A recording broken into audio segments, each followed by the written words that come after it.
과거사위원회가 언제 만들어졌죠? 예, 우선 과거사위원회가 2017년 12월에 본격적으로 이제 법무부에서 발족을 하게 됐는데 이전에 과거사위원회가 왜 생기게 됐느냐 이 부분을 아셔야 또 이해가 될 것 같습니다. 사실 이번 정권이 검찰 개혁을 상당히 중요하게 또 앞세웠잖아요. 이제 검찰의 과거 인권 침해나 검찰 수사권 남용 사례 이런 것들을 규명을 하고 진정히 반성을 해야 된다. 그래서 이제 국민의 검찰이 되기 위함. 공부를 되게 열심히 해왔습니다. 네. 예, 그런 연장선에서 이제 과거사위원회를 발족하게 됐죠.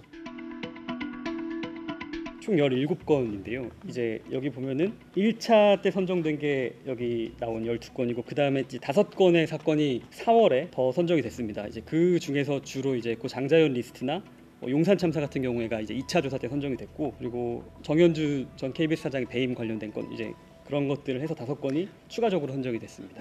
이 사건들의 공통점은 일단 그 검찰권 남용이라는 키워드입니다. 검찰이 본인들이 가진 어떤 수사 권한을 제대로 사용하지 않고 뭐 이게 직무유기 제대로 수사를 안 한 경우도 있을 거고요. 굉장히 잘못된 방향을 잡고 수사를 한 부분도 있을 거고 네. 그 과정에서 인권 침해가 있었다라는 거고 인권 침해 의혹, 국가기관이 잘못했다 이런 게 명백하게 강하게 제기되는 상황에서도 검찰이 이걸 이제 재판에 넘기지 않았다라는 의혹을 받은 사건들이라는 공통점을 가지고 있습니다. 이런 의혹들이 있는 사건들 중에서 이제 위원회 처음에 과거사 위원회가 발족이 하는데 총 9명의 이제 위원들이 있거든요. 이제 이 중에 의결을 통해서 총 17건이 선정이 됐습니다. 조사단은 검사도 있고 변호사도 있고 교수들도 그렇죠. 있고 뭐 이렇게 꾸려졌는데 그 꾸려진 때로부터 13개월 동안 최근까지 이제 조사가 이뤄졌고 성과가 있었던 부분도 있습니다. 그 중에서 좀 기억에 남는 게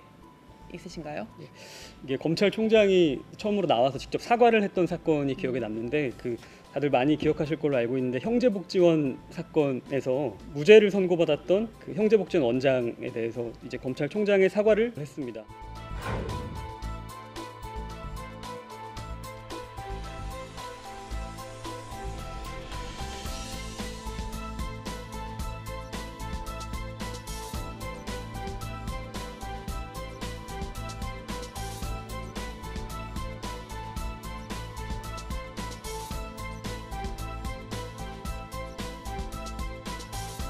제 기억으로는 검찰총장이 직접 나와서 사과를 하면서 이러한 멘트가 기억이 나는데 이러한 과정은 민주주의를 할 수 없습니다라는 말을 검찰총장이 직접 했었거든요. 기소한 사건마저도 재판 과정에서 관련자들이 제대로 처벌받지 못하였습니다. 이러한 과정은 민주주의라고 할 수 없습니다. 당시 기억이 나요. 우리 검찰총장의 눈물 막 예, 이래서 예. 기사도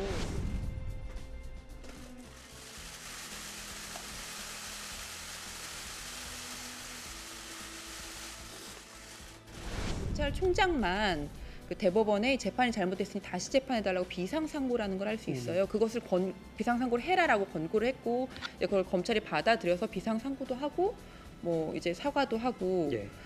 그래서 이제 이러한 상황들이 그 형제복지원 피해자들을 위한 특별법 만들어지는데도 굉장히 긍정적인 영향을 줄 거다라는 평가가 있었습니다.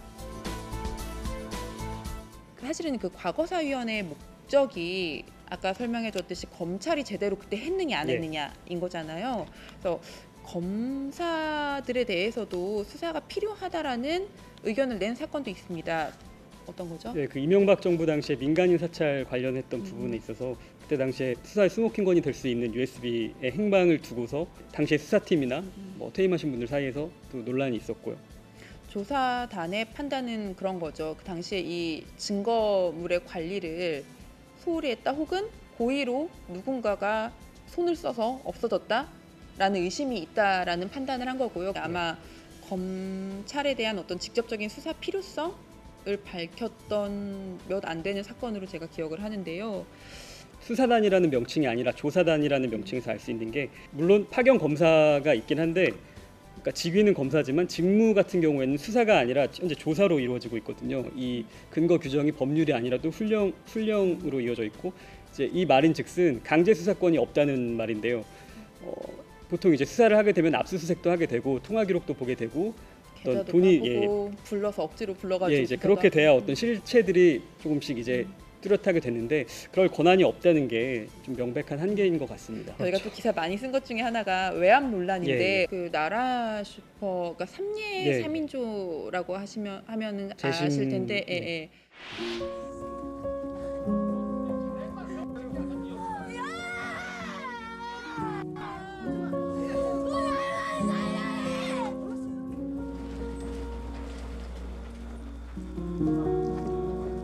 삼례 3인조가 그리고 그 삼례 3인조의 재심을 이끌어낸 그 변호사에 대해서 명예훼손 그리고 실제로 고소가 이제 소송이 들어가서 예. 진행 중이에요. 예. 근데 이거를 사실은 그 반론권, 그러니까 나에 대한 방어권 차원이다라고 주장을 하고 있는데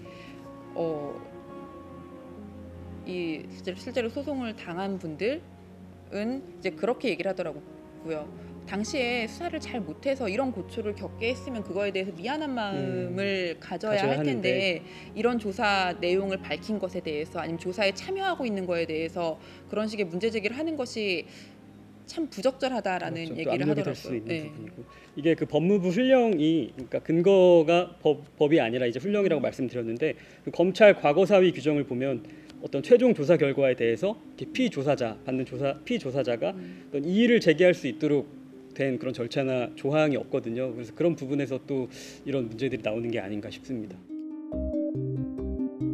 애초에 출범할 때도 사실 6개월을 하기로 하고 나왔잖아요. 이게 그리고 4차례 또 훈련까지 포함을 하면 아마 5차례 이제 연장이 되고 그리고 또 다시 2달의 연장이 됐습니다. 법무부 장관이 어제 담화를 하면서 그런 얘기를 했어요. 이제 이런 논의가 반복되지 않는 재수사 방식을 택하겠다라는 얘기를 했는데 그게 되게 중요한 얘기라고 저는 생각을 했거든요. 이렇게 많은 뭐 논란과 갈등 속에서도 어쨌든 뭐 1년 이상 이걸 끌어왔는데 이거를 또 해야 한다고 생각하면은 그리고 심지어 다른 사건에 대해서가 아니라 이번에 한번 했던 거에 대해서 또 해야 그렇죠. 한다면은 굉장히 어떤 사회적 갈등이 생길 수 있는 일이기도 하고 뭐 자원 낭비라는 생각도 들고요. 그러니까 할 때 잘 마무리를 해야 한다는 생각이 예. 들어요. 그래서 결국은 검찰의 수사로 넘어갈 텐데 그럼 여성 기자가 잘 지켜보시는 것으로. 예, 제가 끝까지 주시하도록 하겠습니다.